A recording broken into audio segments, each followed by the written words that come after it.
It was one of those nights where everything seemed tranquil, the sky tinged with warm amber, the desert quiet, but deep within, something didn't feel right. That sort of quiet. It constricts your chest. It keeps whispering that something is going to break. Mary Brown sat alone on the porch of her Utah bed and breakfast, once a sanctuary but more like a cage now. The hills around her caught the last light of the sun and bled gold across the sand like secrets too heavy to hold. But that glow could not warm the ache in her chest. Not tonight. Not after everything that had happened. Her phone buzzed restlessly beside her, over and over. Missed calls, dozens of messages, names she didn't want to see. Tabloid reporters, reality TV producers, distant relatives suddenly too curious, and of course, Robin. She didn't touch the phone. Not tonight. Not anymore. Hey everyone, welcome back to Sister Wives Underground. I'm Monica. If you haven't hit that subscribe button yet, now's the time. Because what we're diving into today, this isn't just more reality show drama, this is a woman standing up, reclaiming her voice, and rewriting her story. And you'll want to stick around to the end for exactly what she said, because this one hits different. Back on that porch, Mary rocked slowly in her chair, the wood creaking beneath her like it too had borne this burden for too many years. No tears, no screaming, just the steady strength of a woman who had finally had enough. In here, however, a hurricane. Years of biting back, years of playing the stoic kept-on-the-shelf wife while love, attention and devotion were saved for someone else. She had been invisible for more than a decade, dismissed, gaslighted, erased. Until now. Without hesitation, she picked up her phone. Her fingers didn't shake, her breath didn't catch. She opened Instagram and hit Go Live. What happened next was not what anyone expected. When Mary Brown's face appeared on that live stream, it was like seeing a completely different woman. Gone was the hesitant tone we'd come to expect from the show. No tears, no apologies, just a calm, clear presence. This wasn't a breakdown. It was a breakthrough. And within seconds, tens of thousands of viewers were watching. The comments exploded. Is this real? Wait, is she talking about Robin? What's happening? You could feel it. Something huge was unfolding. But Mary wasn't there for drama. She wasn't throwing shade. She wasn't playing games. She was telling the truth. And for the first time in years, she didn't care who heard it. I was silent for more than 10 years, she said, eyes fixed on the camera. And what came next, what she revealed, changes everything. Her voice was steady, her expression unshaken, as she stared straight into the camera while peeling back the years of buried truth, the manipulation, the half-truths, the emotional contortions. She said it had never stopped. Not for a moment. Then came the part no one saw coming. This wasn't just about Cody anymore. Mary shifted focus and suddenly the cam cut like a knife. She didn't raise her voice, she didn't sling insults, but the weight of her words landed like a gut punch. Robin, she said, her voice low but unshakably clear. You used my loyalty. You used me to protect your image, while I took the hits.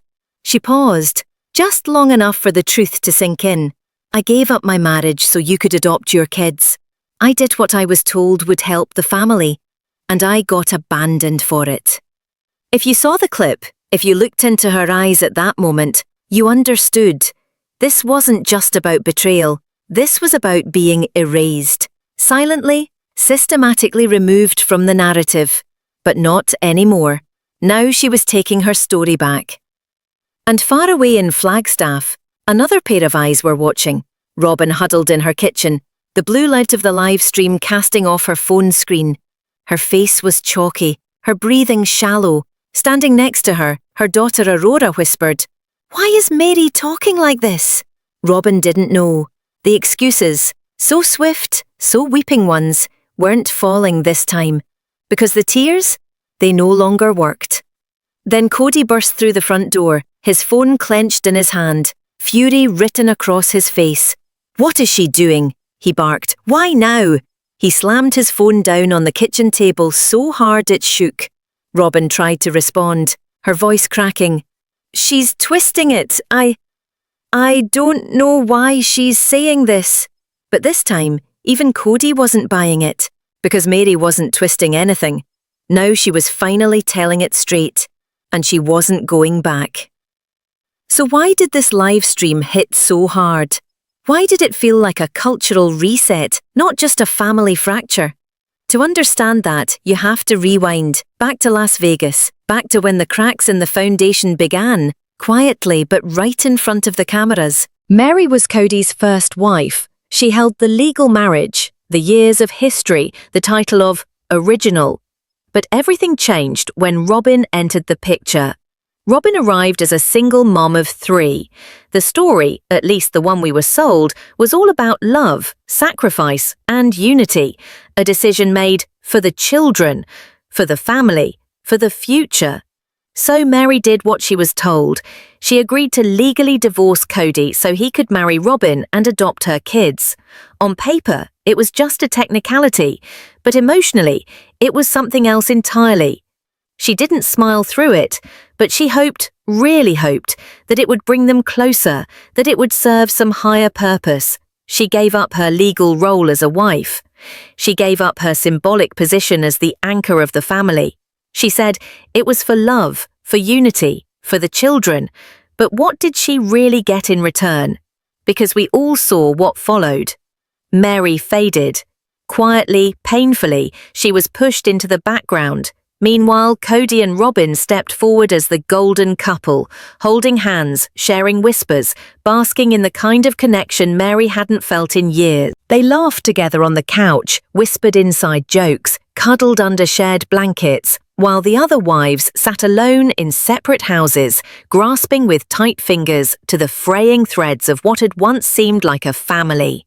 And Mary? Mary sat alone, on her porch, in her empty house, returning again and again full of hope, only to be greeted by chill remoteness. Remember that one episode where Mary tried to reach out to Cody?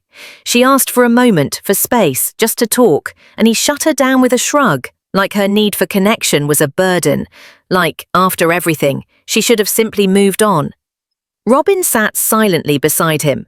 She didn't defend Mary, didn't speak up, didn't acknowledge the sacrifice Mary had made so she could step into the spotlight. And slowly, heartbreakingly, Mary disappeared. Emotionally, spiritually, and eventually from Cody's heart altogether. Meanwhile, Robin, the once rescued wife, was crowned the queen of the castle, and we all saw it. We just didn't realize how deep it went. Not until Mary said it herself, because when she finally spoke, it wasn't just a woman telling her story. It was a mirror, held up to everything we'd already seen, season after season. Lars Trumposition, riving it torch. She didn't just lose her marriage, she was made to feel like she never mattered in the first place. That's why her words hit so hard. Because they didn't come out of nowhere. They were a truth that had always been there. Unspoken, but painfully visible. And the moment she ended that live stream, the internet exploded. It was like someone had struck a match and dropped it onto a decade's worth of dry kindling. Within minutes, Reddit lit up. Fans, both diehard and casual, rushed to rewatch, repost, and feel. Hashtags like #TeamMary, #RobinExposed, and Sister Wives Unmasked started trending across Twitter. Every single line Mary spoke was dissected, quoted, and turned into viral TikToks. Some people lip-synced her words, others cried listening to her truth, and thousands finally said what they'd been holding in for years. We saw it too, we just didn't know how to say it. And then, something happened that no one expected, something that didn't feel scripted or staged. Christine called her. Not with a production crew behind the scenes, not to escalate the drama, but with something far more powerful, quiet grace and steady support. A day later, Janelle joined the call too. And then not long after that, something truly full circle happened. The 3 of them, Mary, Christine and Janelle, sat down together at a little coffee shop in Salt Lake City. No cameras, no lights, just women, just truth, and maybe, just maybe, the beginning of something new. She didn't tear the letter in half out of anger. It wasn't revenge. It was peace. A quiet farewell to a version of herself that had waited too long to be loved, to be chosen, to be heard. She had spent years holding on to people who never reached back, but this was real closure. Mary no longer craved the spotlight. What she had now was far more powerful, the sound of her own voice finally unmuted. No stage, no audience, just a stillness that didn't need to be seen to be real. And that stillness was where something new began. It wasn't grand declarations or dramatic entrances. It started with conversation. Elijah didn't come into Mary's life with attempts to fix her. He didn't walk into her life questioning Cody, the show, and the endless drama. He wasn't there because of the chaos, but because of her. He wanted to know what made her smile, what stories could move her, where she felt most alive. For the first time in what felt like forever, Mary didn't feel that she had to prove anything. She didn't feel used nor needed in wrong ways. She only felt seen, and that feeling changed everything. They'd sit side by side on the porch discussing deep into the night, not about the past, not about wounds or betrayals, but about identity, choice, and faith. Not the kind of faith built for television, but the kind kindled in those quiet hours after heartache. It wasn't hurried, it wasn't coerced, it was slow, gentle, and true. Mary's laughter returned, not the stiff, camera-ready chuckle she had mastered over the years, but a deep, genuine laugh, the kind that bubbles up when you feel completely safe. Elijah didn't overshadow her. He didn't try to fill the silence. He honored it. He gave her space, and in doing so, gave her something she hadn't had in years: respect. This wasn't about rescue. It wasn't a second chance. It was a new beginning. It wasn't love that was chasing Mary anymore, the same her love that found her. But this time, it wasn't loud and performative. It was honest.